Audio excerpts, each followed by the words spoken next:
दोस्तों, फलस्तीन और इजराइल देश की जो लड़ाई हो रही है, इसमें हमारे देश के नागरिक जो अलग अलग प्रकार की बातें कर रहे हैं, असल में इन दोनों देशों का इतिहास क्या है और ये लड़ाई किस बुनियाद पे हो रही है, ये बहुत ही कम लोगों को पता है। इस वीडियो में हम यही जानेंगे, इन दोनों देशों का इतिहास और ये लड़ाई किस बुनियाद पे हो रही है, इसके बारे में भी चर्चा करेंगे। हालांकि ये वीडियो ज़्यादा लंबी तो नहीं होगी, ना हम ज़्यादा गहराई में बात करेंगे, लेकिन थोड़ी बहुत जानकारी आपको इस वीडियो से मिल जाएगी। तो चलिए शुरू करते हैं। तो हमें ग्रंथों से ये पता चला है कि इस शहर में जो जीवन है वो 7000 साल पहले से ही पाया जा रहा है। अच्छा। हाँ, और इस शहर में सबसे पहले हुकूमत हज़रत दाऊद अलैहिस्सलाम की रही, जो कि 33 साल चली थी। उसके बाद इनके बेटे आए रहे जिनका नाम था सुलेमान अलैहिस्सलाम। इन्होंने ही हैकल सुलेमानी और ताबूत सकीना को बनवाया था। हैकल सुलेमानी यहूदियों का फर्स्ट टेम्पल था। हाँ, फर्स्ट टेम्पल रहा हैकल सुलेमानी। इसके बाद एक राजा आया था हज़रत ईसा अलैहिस्सलाम से 600 साल पहले, जिसका नाम था बख्त नशर। वो आके उस शहर में आक्रमण किया और उस शहर को मतलब हैकल सुलेमानी को भी तोड़वा दिया और ताबूत सकीना भी उस टाइम पे गायब हो गया था। मतलब वो किसी के हाथ नहीं आई? नहीं, वो किसी के हाथ नहीं आई, वो चीज़ गायब हो गई थी। उसके बाद एक और राजा आया जिसका नाम था साइरस द ग्रेट। उसने बाबुल पे हमला किया और वहाँ जितने भी यहूदी रहे उन सबको बचा लिया और उनसे कहा कि जो भी अपने शहर जाना चाहता है वो जा सकता है। और उसके इस व्यवहार को देख के यहूदियों ने उससे मदद मांगी कि जो हमारा टेम्पल टूट चुका है, हैकल सुलेमानी टूट चुका है, उसे आप फिर से बनवाइए। अच्छा। हाँ, और उसने बनवाया और इसके बनने के बाद यहूदियों ने इसका नाम सेकंड टेम्पल रखा। अच्छा। हाँ, फिर सन 70 ईस्वी में ईसा अलैहिस्सलाम के 70 साल बाद, आने के 70 साल बाद एक और राजा आया जिसका नाम था टाइटस, जो कि रोमन सल्तनत के अंडर में आता था। उसने इस शहर पे फिर से आक्रमण कर दिया। अच्छा। हाँ, और इस शहर को अपने अंडर में ले लिया। उसके बाद यहूदी अंदर ही अंदर मतलब एक बगावत के लिए कोशिश करने लगे अंदर ही अंदर, और इस चीज़ की भनक उस राजा को पता चल गई। और वो राजा वैसे ही भी यहूदियों से बहुत ज़्यादा खुड़ता था। अच्छा। हाँ, तो उसने फिर सबको मतलब बिचवा दिया, बाजारों में लाके, बाजार में बिकवा दिया, बाजारों में लाके बिकवा दिया और उस शहर को वीरान कर दिया। 300 से 400 साल तक उस शहर में मतलब यहूदी नहीं रहे। मतलब जिसकी हाँ, हुकूमत रही हाँ, रोमियों की, हाँ, धीरे धीरे वही बस गए उस जगह जाके। अच्छा। फिर मुसलमानों के दूसरे खलीफा जिनका नाम हजरत उमर था, उन्होंने उधर पर कर ली हुकूमत। तो जब फतेह कर लिया, मतलब हजरत उमर की जब हुकूमत वहां पे आई, हाँ, तो जैसे तुमने बताया कि जो इनसे पहले जो बादशाह गुजरे वहां पे, उन्होंने एक प्रकार से जंग की, मतलब जो पहले से जो हुकूमत वहां चल रही थी उनसे जंग की और वो उस शहर पे राज करने लगे। तो जब हजरत उमर का जब दौर आया, जब इनकी हुकूमत का दौर आया, तो इन्होंने भी जंग की थी। देखो, इसके बारे में मैं बताता हूँ तुम्हें कि उन्होंने जंग नहीं की। हाँ। वहाँ बिल्कुल खून रेजी नहीं हुई। हज़रत उमर की जब खिलाफत आपको जब मिली है ना, तो उनके दौर में मुसलमानों की सबसे बड़ी सल्तनत बनी, पहली सल्तनत, सबसे बड़ी सल्तनत। आपने बहुत बर्रे आज़मों पर जो है हुकूमत की है आपके दौर पे। तो हज़रत उमर ने जो है एक फ़ौज तैयार की और यरूशलेम की तरफ जो है आपने रवाना कर दी। उसका कमांडर जो है हज़रत खालिद बिन वलीद थे, है ना। तो जब वो पहुँचे वहाँ पर, तो उन्होंने कहा वहाँ के लोगों से कि हम जो है जंग करने के लिए आए हैं और ये जो है या तो आप जंग कीजिए हमसे या तो हमारे हवाले कर दीजिए यरूशलेम को। तो वहाँ के जो लोग थे, उलमा जो थे वहाँ के, उन्होंने कहा कि हम आपको जो है ये जगह नहीं दे सकते। तो उन्होंने पूछा क्यों नहीं दे सकते? तो वो कहने लगे कि हम एक ऐसे बंदे की तलाश में हैं, उसका मतलब इंतज़ार कर रहे हैं जो अपने वक्त का बादशाह होगा बहुत बड़ा, मगर वो इतनी सादगी से रहेगा, इतनी सादगी से कि नौकर और बादशाह में कोई फ़र्क नज़र नहीं आएगा। ऐसी सादगी जो दिखने में आम तौर पर जो होती है, ये उन्होंने शर्त रखी। ये शर्त मतलब बताया उनने, जो पहले से उनको बताया गया था, ये उन्होंने चीज़ बताई वहाँ पर। अच्छा। और उन्होंने ये भी कहा अगर आप जंग करना चाहते हैं तो जंग कर लीजिए, मगर जीत नहीं पाएंगे। तो हज़रत खालिद बिन वलीद जब वापस लौटे तो आपके ख्याल में आया कि अभी दुनिया में हज़रत उमर के अलावा कोई ऐसा बादशाह मौजूद ही नहीं है जो इतनी सादगी से रहता हो। आपको ख्याल आया तो आप जो है ना खत लिखे एक तो हज़रत उमर के लिए। हज़रत उमर के पास जब ख़त पहुंचा तो आपने फिर ख़त लिखा कहाँ पर, ये जो यरूशलेम जो शहर था ना, वहाँ के उलमाओं के लिए ख़त लिखा। वहाँ से बात हुई तो उन्होंने कहा कि हाँ आप आइए बैठ के बात करते हैं। हज़रत उमर पहुँच गए। अच्छा, पहुँचने का तरीका भी अलग था। कैसा था वो तरीका? वो तरीका कुछ इस तरह से था, क्योंकि जिस तरह उन्होंने अपने नबी को देखा था वही तरीके से आप वहाँ गए थे। हाँ। एक सवारी थी ऊँट की और 2 सवार थे, एक हज़रत उमर थे, एक उनके नौकर थे। बस 2 लोग? 2 लोग, इतनी बड़ी सल्तनत के मालिक, सिर्फ 2 लोग गए। और 2 लोग में भी कभी बारी रहती गुलाम की, कभी हज़रत उमर की ऊँट पे बैठने ऊँट पे बैठने की। एक बार में एक बैठता था और एक रस्सी पकड़ता था। और आपको मैं बताऊं कि हज़रत उमर जो इतनी बड़ी खिलाफत में थे, खलीफा थे इतनी बड़ी हुकूमत के, है ना, उनके पास जो है ना लिबास में 17 पैबंद लगे हुए थे। 17 टुकड़े लगे हुए? हाँ, 17 टुकड़े लगे हुए थे उनके कपड़े में। उनके गुलाम का लिबास उनसे बेहतर था। तो जब आप पहुंचे ना यरूशलेम, जब करीब पहुंच गए तो बारी थी आपके गुलाम की, गुलाम बैठा हुआ था। जब आप गेट के दरवाजे के पास पहुंचे शहर के, तो वहां के लोग जो इंतजार कर रहे थे उनने जब देखे ना, तो वो जो गुलाम बैठा हुआ था ऊंट पर, तो उसको बादशाह समझने लगे। क्योंकि बनी सी बात है, लोग जो ऊंट पे होगा बादशाह ऊंटे पे बैठ के आएगा, गुलाम की तरह थोड़ी आएगा। और लिबास भी अच्छा। तो चूमने लगे लोग, उसकी जय जयकार लगाने लगे। वो गुलाम कहता है मैं बादशाह नहीं हूँ, बादशाह असल में ये है, मालिक ये है, मैं तो खुद नौकर हूँ इनका। तो ये इखलाक देखकर, ये मोहब्बत देखकर और ये सादगी को देखकर उन्होंने जो है चाबी लाके हज़रत उमर के हाथ में रख दी। कोई जो है आपने कुछ नहीं किया वहाँ, ना लड़ाई हुई ना कुछ। और उसके बाद भी जो लोग वहाँ रह रहे थे उनको भी पूरी तरीके से सुरक्षा दी गई। जो गिरजाघर वहाँ पर बने हुए थे, हज़रत उमर ने उसकी सुरक्षा ली, उसको नजराना देने लगे।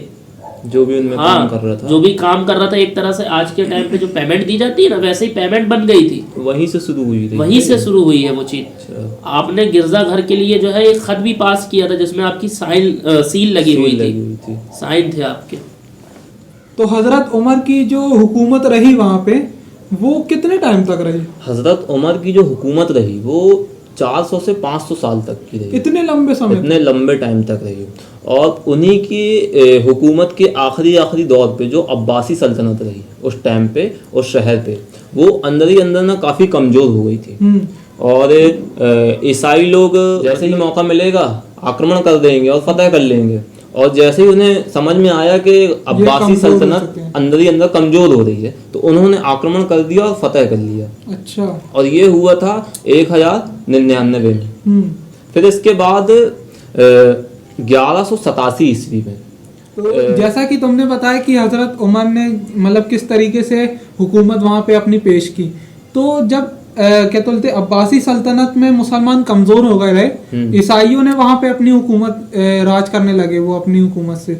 तो जब इनकी हुकूमत आई वहाँ पे, तो इनको भी जैसे हजरत उमर ने हुकूमत अपनी हासिल की, तो इन्होंने भी ऐसी हासिल की रही? बिल्कुल ऐसे हासिल नहीं की इन्होंने, तो बल्कि इस तरह किया, जब इनने कब्जा किया ना बैतुल मुक़द्दस पर, जो आज फ़िलिस्तीन के नाम से जाना जाता है, उस पर जब कब्जा किया ना फ़िलिस्तीन पर, तो इन्होंने वहाँ के बच्चे बूढ़े जवान सबको कत्ल कर दिया। सबको एक को भी नहीं छोड़ा, सबको खूना रेज कर दिया, पूरे लोगों को कत्ल करके वहाँ अपनी हुकूमत बनाई। इनकी हुकूमत कितने टाइम तक चली रही?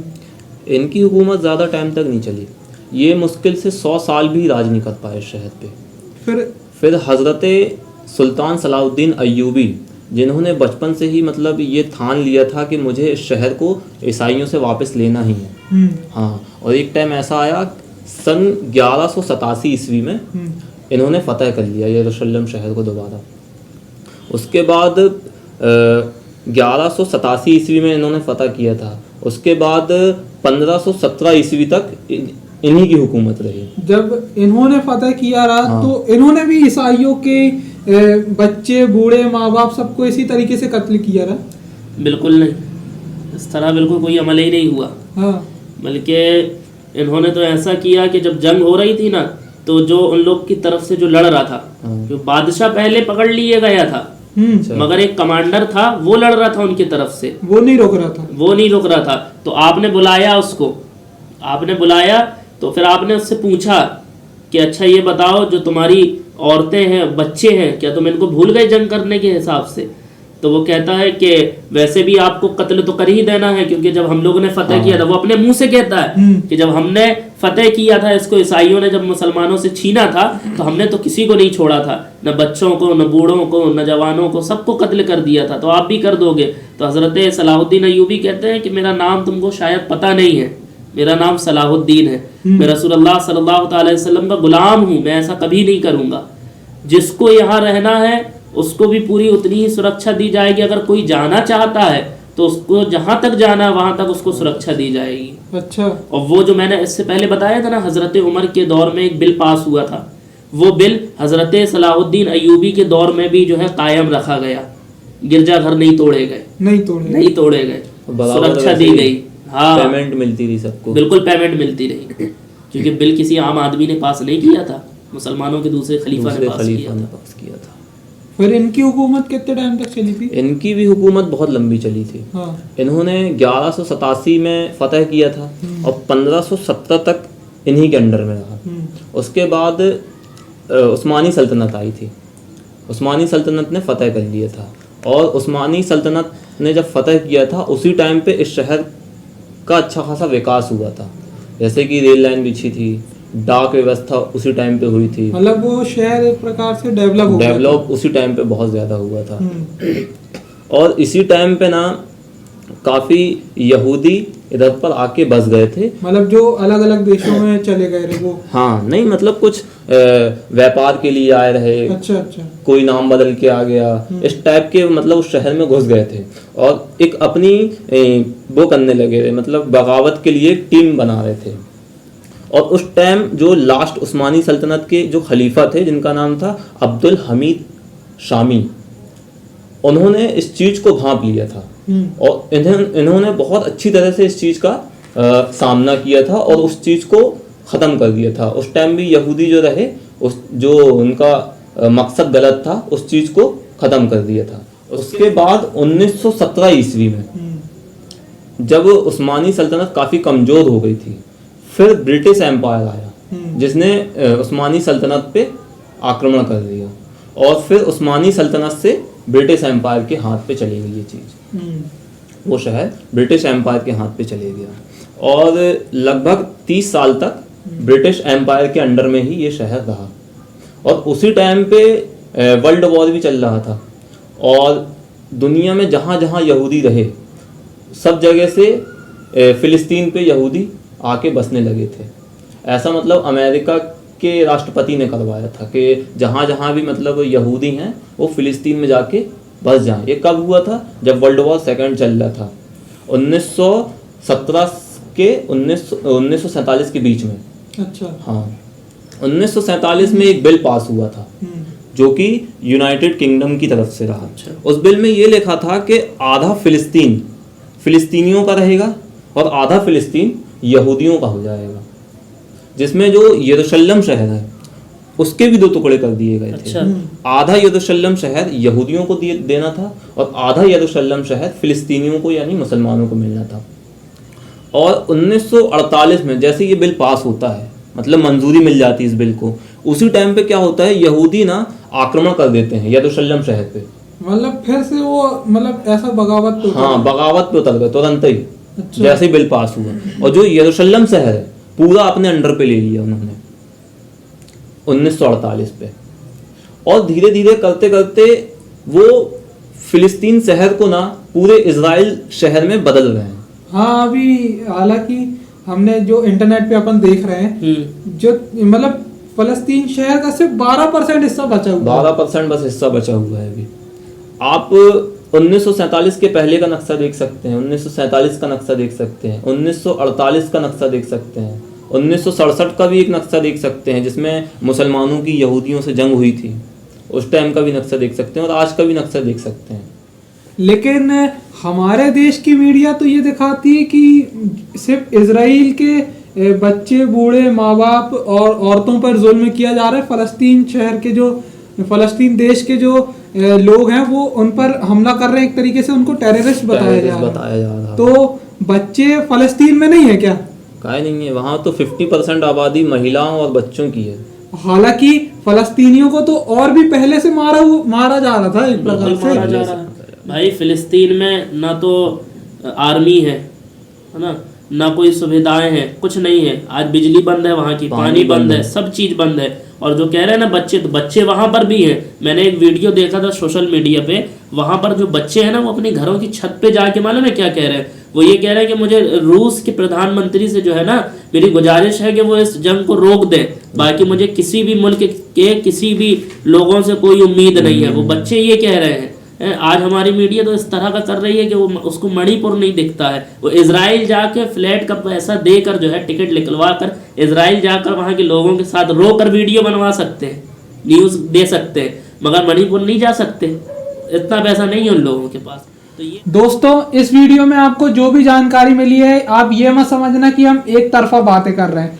हुकूमत हर बादशाह ने अपने अपने दौर में अपने हिसाब से की है, लेकिन असल में जो है ये देखा जाता है कि व्यक्ति किस तरीके से व्यवहार करता है सामने वाले से। लेकिन हमारे देश के जो लोग अलग अलग तरीके की बातें कर रहे हैं, आप इनकी बातों में मत आइए।